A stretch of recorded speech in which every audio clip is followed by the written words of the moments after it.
Ja, oh, let's go.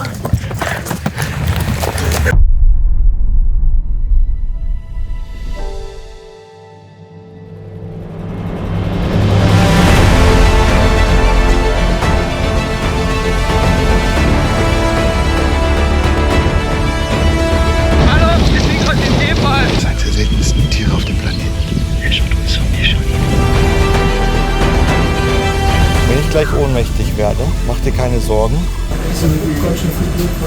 We need to preserve for the second generation.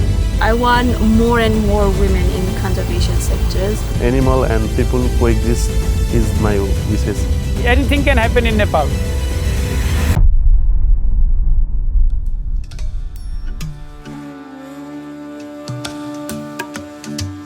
Nepal. Für mich das erste Mal ein Land, von dem ich eigentlich nur Berge kenne.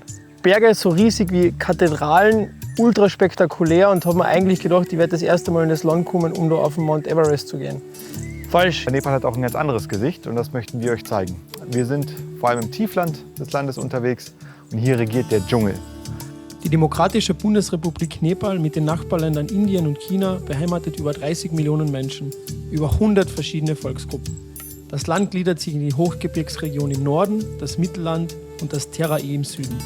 Terai bedeutet feuchtes Land und bezeichnet die fruchtbare Tiefebene südlich des Himalayas, in Indien und Nepal. Wer das Dschungelbuch gelesen hat oder den Film gesehen hat, der weiß, wir haben hier eine unglaubliche Dschungelwelt, die einige der spektakulärsten, größten, fantastischsten, vom Aussterben bedrohtesten Tiere beinhaltet, und viele davon wird niemand auf dem Schirm haben, wenn man an Nepal denkt. Es ist das Ende der Trockenzeit, bald setzt der Monsun ein, und für Nashörner bedeutet das hier eins, und zwar es ist Paarungszeit. Und deswegen haben wir ein ganz besonderes Ziel. Wir wollen die Tiere bei der Paarung filmen und fotografieren und, wenn möglich, sogar zwei kämpfende Nashornmännchen, zwei große Bullen, beim Kampf beobachten. Das ist eines der spektakulärsten Naturerlebnisse, die man, glaube ich, haben kann. Das sind mit die größten Landsäugetiere auf dem Planeten. Und mehr Power kann eigentlich kaum aufeinandertreffen. Und das wäre ein unglaubliches Schauspiel, das zu dokumentieren. Wir starten nach Nepal in ein Abenteuer, mit dem ich nie gerechnet habe, aber auf das ich mich richtig freue.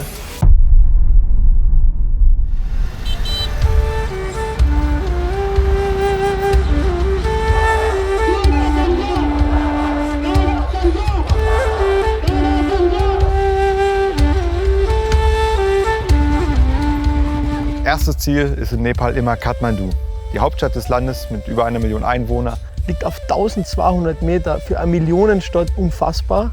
Aber man sieht leider die Berge nicht. Es ist so staubig, es ist so viel Rauch, Sand in der Luft, dass man einfach die Berge nicht erkennen kann, sondern man sieht teilweise nur bis zum nächsten Häuserblock. Dort ist der einzige internationale Flughafen. So, wir haben jetzt das Gepäck und den Zoll. Ja, sind durch. Und jetzt geht die Reise los. Man kommt an und wird sofort, wie beschreibe ich es, wunderschönes Chaos geschmissen.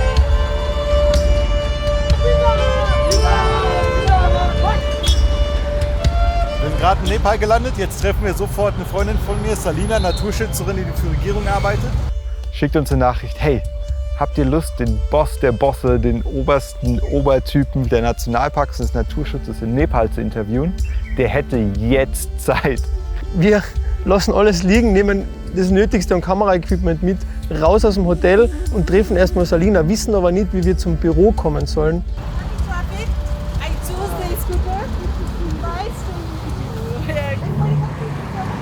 Wir gehen bei Moped. Also du fährst bei ihm mit oder bei ihr und ich, ja, wir teilen uns jetzt auf die Roller auf. Du hast den Verkehr gesehen, mit dem Auto kommst du hier nirgendwo durch. Und wir treffen den Mann in 10 Minuten. Fabian, wenn es irgendwie geht, nimm mal das Handy raus und tu mal zurück.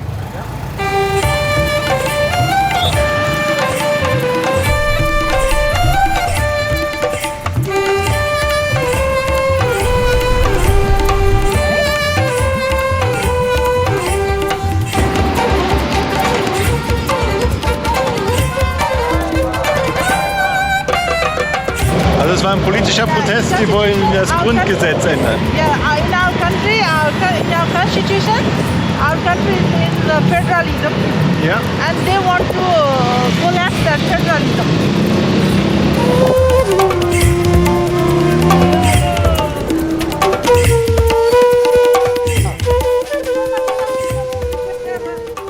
einmal quer durch Kathmandu in der Rush Hour auf den Motorbikes. Damit habe ich auch nicht gerechnet, als ich so gepackt habe. Oder du. Oh Mann. Und Helme sind anscheinend nicht für Beifahrer. Na? Wir treffen jetzt den Department Chief, also den höchsten überhaupt, der für die Nationalparks, alles Wildlife-mäßig in ganz Nepal zuständig ist. Also, top of the top.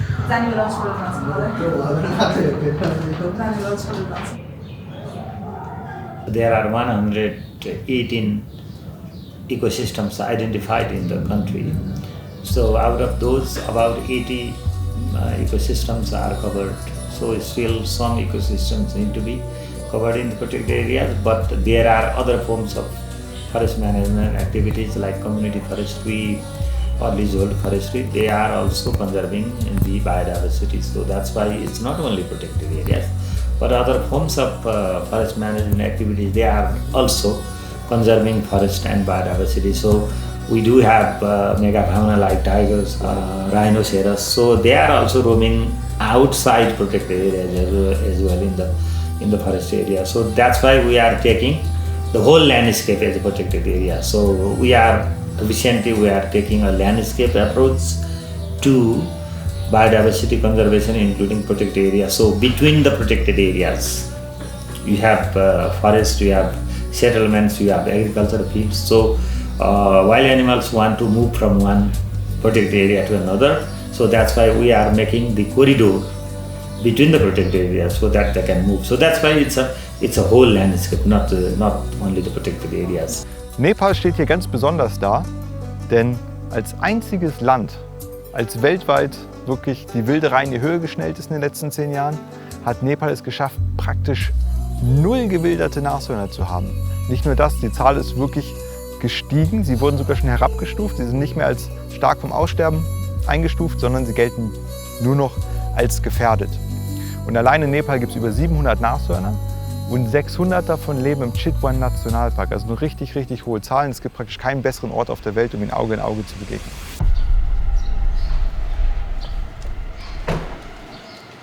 Morgen. Voll komfortabel war die Reise. Wenn der Fabian einen Millimeter mit dem Stuhl noch hindruckt, dann bricht einmal das Schienbein. Aber meine Kamera ist ganz nah bei mir. Das ist schön. Am nächsten Morgen ganz früh geht's los. Wir steigen in den Bus ein. Dauert knapp 8 Stunden. Wir fahren ins Tiefland, ins Herzen des Dschungels. Wir haben bisher auf unseren Reisen selten so eine Gastfreundschaft erfahren wie in den ersten Stunden in Nepal. Auf der Busfahrt bekommen wir aber einen ersten Eindruck, wie viel Armut wirklich im Land herrscht und wie hart die Leute für ihr Leben arbeiten müssen. Und trotz der harten Arbeit und den schwierigen Umständen unfassbar freundlich sind.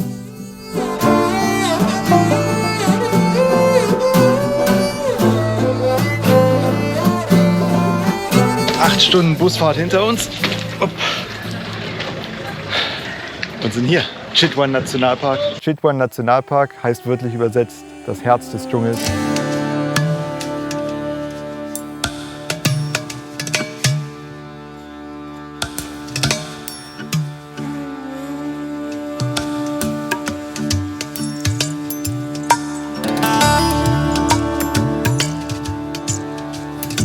Wir haben gerade Taschen abgelegt und jetzt treffen wir gleich Nakul.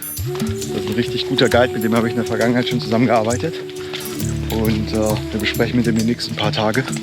Und er ist unser Nashorn-Experte, der uns hautnah an diese Riesen ranbringen wird. My name is Nakul. I am working since year 27 as a guide into the Chitwan National Park. So I live in Sauraha. This is my hometown. The Chitwan is the motherland of the rhino. I have to say the population of the rhino in the world day by day is going down. But I have to say that Chitwan has been, the number of the rhino has been increasing. Even the tiger number are increasing and they are doing very good conservation. From the park and people, even the rangers, even the army, they are doing very good job. And there is some of the groups, anti-poaching, which are running by the community. They are also doing very good job and they are sharing the things for the conservation each other. Ausgang. Wir verlassen unser Homestay und gehen zum Tor des Nationalparks, überqueren den Fluss und jetzt geht's zu Fuß in den Dschungel. In den meisten Ländern, Indien, das ähnliche Tiere hat, darf man das zum Beispiel gar nicht. In Nepal ist das wirklich was ganz Besonderes, denn in diesen Wäldern leben Elefanten, Tiger, Leoparden, Lippenbären und Nashörner. Mit diesen großen Tieren kommen natürlich auch potenzielle Gefahren. Ein Nashorn und einen Elefanten zu überraschen, kann gefährlich sein, wenn die Tiere Angst vor uns Menschen haben, wenn sie sich erschrocken fühlen. Hier sprechen wir von mehreren Tonnen Tier, die können einen zertrampeln. Gleiches gilt zum Beispiel für Tiger. Wenn die sich bedroht fühlen, wenn man aus Versehen, ohne es zu merken, zu nah an eine Tigermutter mit ihren Jungen kommt, dann kann es sein, dass sie sich verteidigt und für uns Menschen kann das potenziell extrem gefährlich werden. Aber mit Erfahrung, Umsicht und Respekt kann man den Dschungel recht sicher betreten. Und ganz wichtig dabei ist natürlich auch gute Guides zu haben. Und wie gesagt, Nakul hat fast 30 Jahre Erfahrung. Er kennt den Dschungel wie seine Westentasche und weiß genau, wie man sich verhalten muss, wenn man solchen Tieren begegnet und wie man respektvoll Abstand behält und die Tiere sicher beobachten kann. Lukas macht seine ersten Schritte im Dschungel von Nepal. Hinter mir habe ich Amit, der sichert uns dort vorne irgendwo Nakul. Die beiden tragen jeweils einen schweren Bambusstock. Und das ist ja, das wichtigste Werkzeug hier, um im Notfall Tiere abzuhalten. So there is like a 4 mammals are quite danger for us. So which is called Asiatic wild elephant, greater one-horned rhino, Bengal tiger and sloth bear. So for the rhino, you know, rhino smelling and hearing power is very good, eyesight is very poor. If rhino come to charge us, so what we do, you know, we do whatever we have, we can throw in front of the rhino because rhino get confused and our smell pass on that things and rhino try to figure out that things and we have time to leave. When we leave, we have to run very big zigzag. And do not run yourself, but we'll tell you the direction, which direction you have to run. And if you found like a small tree, you have to climb about 3 Meter high. And if you found big tree, you can hide behind a big tree. Du weißt einfach, mit jedem Schritt, den du reinsetzt in den Dschungel, mit dir bewegen sich da drinnen Tiger, Bären, Nashörner, Elefanten. Was schon für mich jetzt, der das in dem Umfang noch nicht kennt, extrem ungewohnt ist, aber auch extrem aufregend.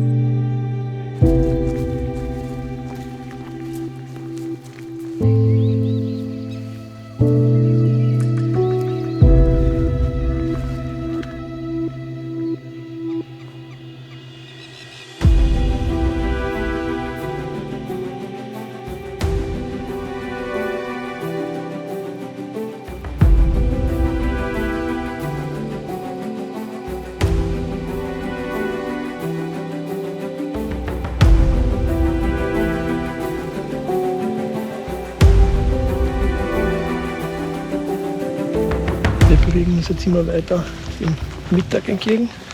Und man merkt schon, es wird richtig, richtig heiß.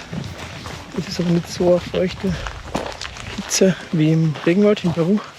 Es ist eher trocken, was es aushaltbarer macht. Aber es hat halt statt 35 Grad 43, 44 Grad. Mit Leute, die viel schwitzen, so wie ich. Genau, mit, ich weiß nicht wie viel Kilo, wenn man mit hat, und beide knapp an die 15, 20 Kilo Kamerazeug. Und wir sind noch von 6 Uhr in der Früh bis 19 Uhr am Abend durchgehend unterwegs. Yep, gutes Training. Es ist staubig, man kann überhaupt nicht weit sehen. Rauch von fernen Feuern macht die Luft richtig diesig und wir sehen Bewegung in der Entfernung, die sich dann als Elefanten rausstellen, aber es sind keine wilden Elefanten. Also es ist hier noch gang und gäbe, ich werde jetzt mal nicht meine Meinung uns abgeben, es ist hier gang und gäbe, dass die Nationalparks eigene Elefanten haben. Das sind Arbeitselefanten, die werden genutzt, um den Park teilweise zu patrouillieren, gerade in der Monsunzeit, wenn kein Auto hier durchkommt, das hohe Gras voll mit Nashörnern und Tigern ist, dann kann man nur mit Elefanten sicher patrouillieren, Tiere zählen, Wilderer aufsuchen, all diese Geschichten, für die braucht man Elefanten in diesem Gelände. Und die sammeln hier gerade Gras, um ihre Parkelefanten zu füttern. Es gibt in Chitwan wilde Elefanten, eine ganze Handvoll Elefantenbullen. Aber die meisten der Elefanten in dieser Region gehören tatsächlich Menschen. Also sind Tiere aus Gefangenschaft. Es gibt die touristischen Elefanten für Safaris außerhalb des Nationalparks. Aber der Nationalpark selbst unterhält ebenfalls Elefanten. Und das ist in Nepal und tatsächlich auch in Indien gang und gäbe, dass man Arbeitselefanten im Naturschutz weiterhin einsetzt. Die touristische Nutzung von Elefanten, die nur außerhalb des Nationalparks stattfinden kann ich absolut gar nicht unterstützen. Also wenn ihr jemals in die Region kommt oder in andere Teile Asiens, macht keine Elefantensafaris. Die Tiere können nicht artgerecht gehalten werden, sie sind schlecht ernährt, sie werden oft misshandelt und das alles nur, um Touristen zu bespaßen. Das ist absolut nicht vereinbar mit Werten, die wir hier vertreten.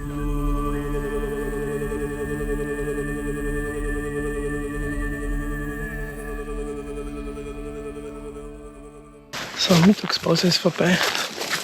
Es ist unerträglich heiß. Wir haben ein bisschen schlafen können. Und jetzt muss der Motor wieder in die Gänge kommen. Immer schwarz gesagt. Aber wir sind mehr gespannt, was jetzt auf uns wartet. Und ein Wunder geschieht. Wir sehen gerade zum ersten Mal über uns den Himmel. Der Rauch löst sich langsam, man kann ein paar 100 Meter weit gucken. Meine Augen brennen von Schweiß. Ja, Schweiß, Staub. Mi, mi, mi, mi, mi, mi, mi.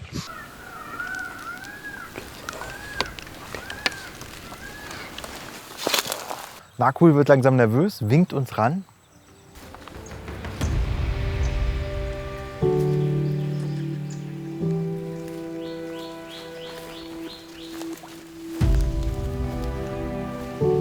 Wir haben da hinten Mutter-Nashorn mit einem Jungtier, etwas älteres Jungtier, wahrscheinlich schon 2-3 Jahre. Ist aber sehr weit weg und wir versuchen uns jetzt näher ranzubirschen, ohne die Tiere zu stören. Deswegen.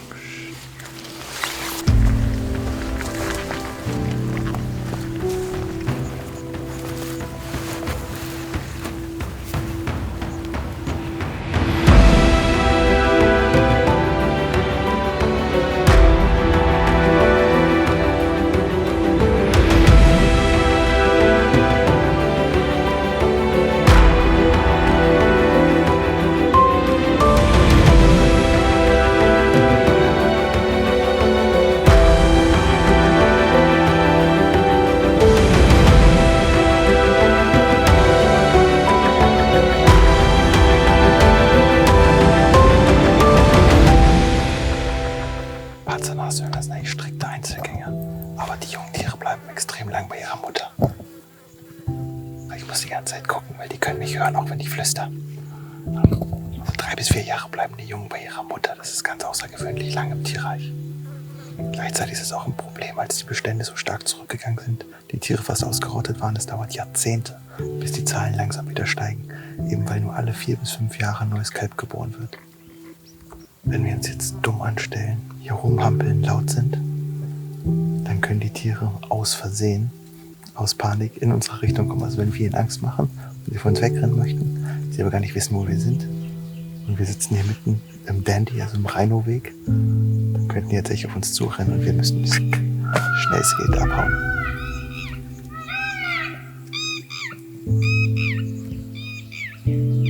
Wir sehen unsere ersten Nashörner der Reise. Und für Lukas ist sogar das erste Nashorn in seinem Leben. Beim Baden zugeschaut. Braunbirschen. Immer schauen, wie sie uns hören, riechen.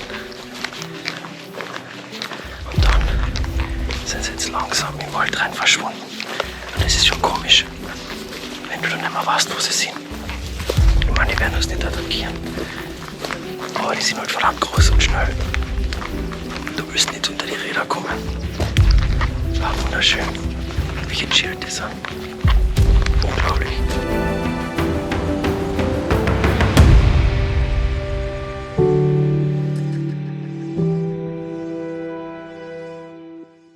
Wir bewegen uns in dieser Mosaiklandschaft aus Grasland und Dschungel. Und gerade im Dschungel, wenn man da reinkommt, in diesem kühlen, schattigen Habitat, treffen wir gern mal auf alte, bekannte Affen.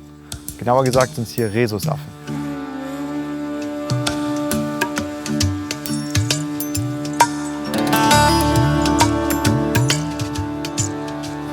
Rhesusaffen sind eine Primatenart aus der Gattung der Makaken innerhalb der Familie der Meerkatzen verwandt. Sie leben in Asien und ihr Verbreitungsgebiet erstreckt sich von Afghanistan über Indien bis ins südliche China und Thailand.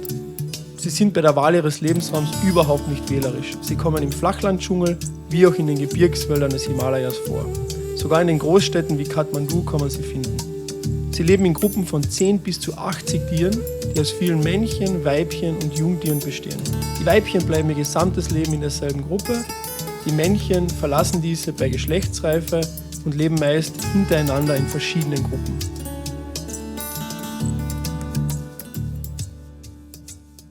Für eine halbe Stunde beobachten können, beim Spielen, beim Fighten. Super cool, super interessant. Das ist wie kleine Menschen, die über dir in den Bäumen rumhängen. Das ist jedes Mal wieder faszinierend. Jetzt geht es weiter auf Nashornsuche. Bei Legoro ist eine Mutter mit einem Jungtier. Und das versuchen wir unten beim Baden zu filmen im Fluss. Und das ist unfassbar heiß. Wir beobachten die Rhesusaffen im Dickicht des Dschungels. Und auf einmal schlägt Nakul leise Alarm zu uns. Wir sind gerade ein bisschen off-road in den Wald gegangen, um uns die Affen näher anzugucken, aber ein Nashorn gefunden.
Richtige Zufallsbegegnung, ungeplant. Und da ist es auch wichtig, auf die Sicherheit des Tieres und uns zu achten. Das war völlig irre, wie man so ein riesiges Tier übersehen kann. Weitere Pause, weil heute haltet man es echt nicht aus. Vor allem mit dem schweren Zeug. Da wird die Zinnekirn, dann noch die 600er am Gürtel, Linsen drin, Drohne drin, Fabian, Gemüsegläser. Also wenn am Nepalesen schon Haus ist und der Miet ist, wie soll es dann am Ösi und am Deutschen gehen? Wir sind auf dem Rückweg aus dem Dschungel, sind richtig positiv und glücklich mit den Ergebnissen. Und auf einmal hören wir richtig lautes Schnaufen. Da vorne kämpfen irgendwo Nashörner. Wir können es nur hören. Aber das zu sehen ist natürlich spektakulär.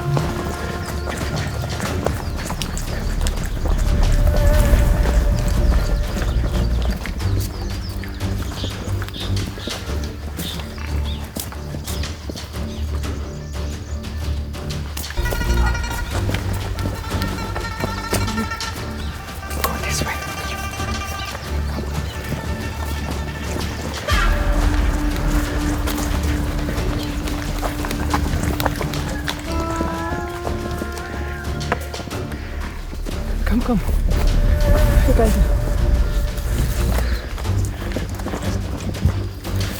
Ja, oh, let's go.